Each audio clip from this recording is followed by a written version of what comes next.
The body that deserted the stomach. Man's body is a perfect and wonderful thing. His hands are strong to do, his feet are strong to walk, his nose judges whether things are good to eat, his ears hear clearly, his eyes help him to see all the things of the world and to study books, his brain can think great thoughts. And so we call the body of man a perfect thing.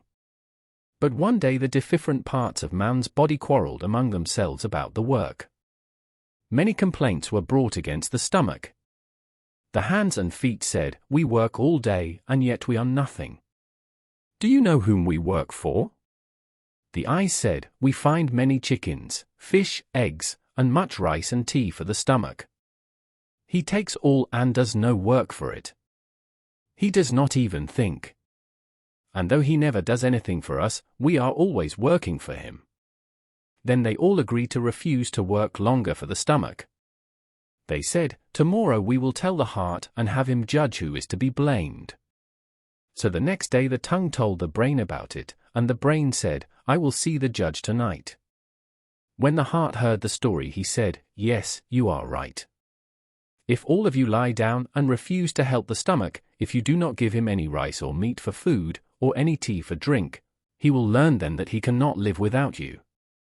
In a little time the stomach wanted food and said to the hands, "Give me a piece of fish, some rice, and a cup of tea." The hands were quiet and said nothing.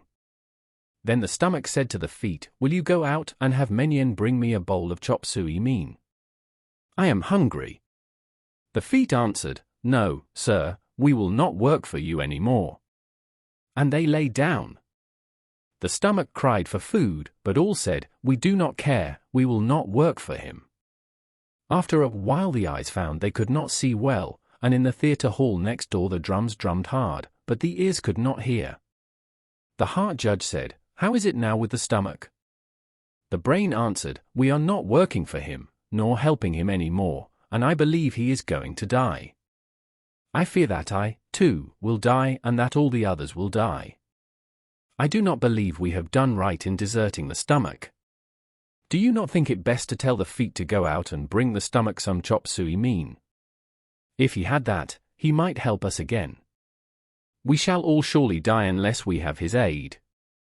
But the unwise judge said, "Let him get his own food, let him do his work for himself."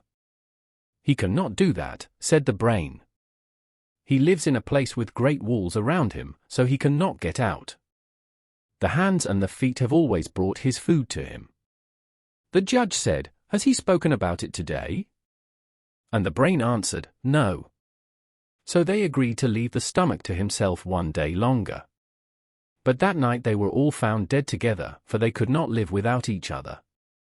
This fable was told by the Chinese general, Tsi, to the Chinese emperor, about 1200 years ago.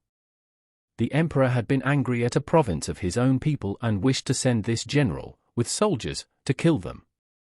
But the general would not go, and in his argument with the emperor he used this fable to illustrate his reasons for objection, and to show the necessity of each part to all.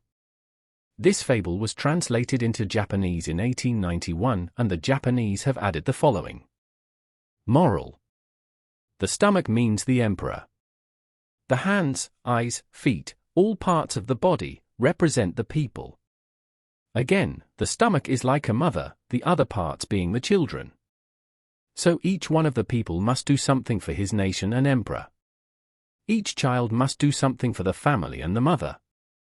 These things must be, if the nation is to be powerful, or if the family is to be strong and united.